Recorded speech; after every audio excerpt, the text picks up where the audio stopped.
Alright, today we're going to teach you guys about monitors, how to care for them. This is a peach throat monitor. It's one of the medium-sized species.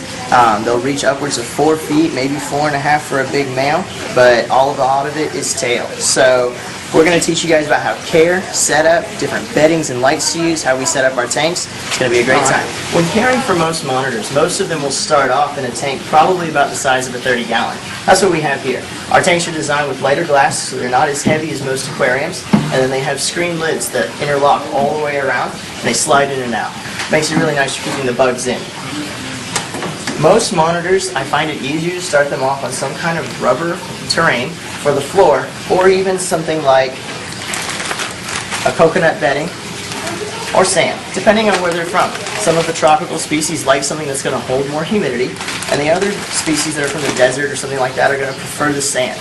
Being that monitors are a large species of lizard, they're actually not going to have as many problems with impaction like some of the smaller species of lizards will. You always want to have some kind of branch and decoration so that they can be able to climb up to a nice basking spot.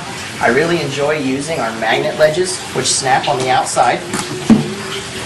The magnets stay on the outside, and then these actually are silicone base that reflect a lot of heat upwards towards the top, creating a nice basking spot of upwards to 100 for your desert species, and for your subtropical species, they usually like to take temperatures of somewhere around 100 to 120. Always make sure that you have a nice water dish, something that's going to be able to get in and out of for the animal, something with enough water for them to drink from. But note that some of the desert species will actually fill their water dish full of sand a lot of the time, making it difficult to keep it clean. Sometimes a smaller water dish would be more than beneficial for some of the smaller desert species. Alright, a lot of the times people prefer to go with a double dome for lights. They'll have 2 spots, one for UVA, one for UVB. Usually the UVA will actually go on the far side, and the UVB will go in the middle so that it covers more of the cage. Many people usually use something like a 75 watt or 100 watt or the 150 watt, depending on the species of monitor and the size of your cage.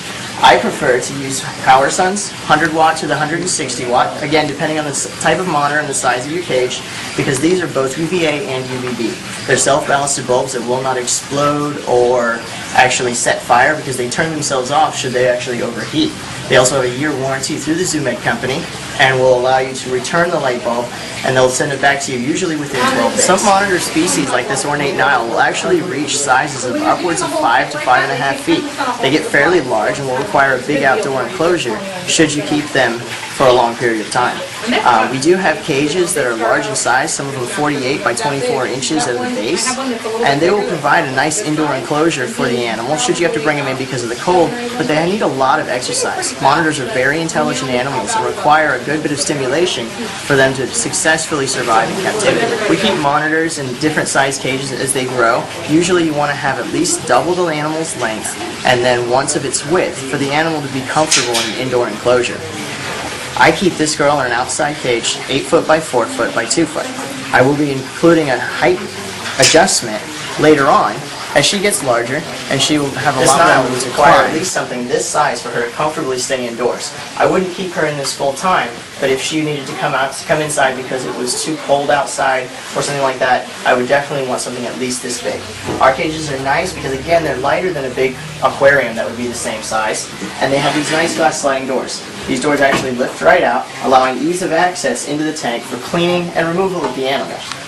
Not all monitor species are actually going to reach this size. There are a lot of smaller species, for instance the Kimberly Rock monitors, the peach throat monitors, mangrove monitors, things like that, that are going to actually stay much smaller. They're not going to. They will not require as big of an outdoor terrarium. Something like a large parrot cage or one of the large aquariums that we carry here would be sufficient for one of those monitors as they reach full size. This has been PCR, and this is our monitor videos. We hope you had a great time and learned a lot.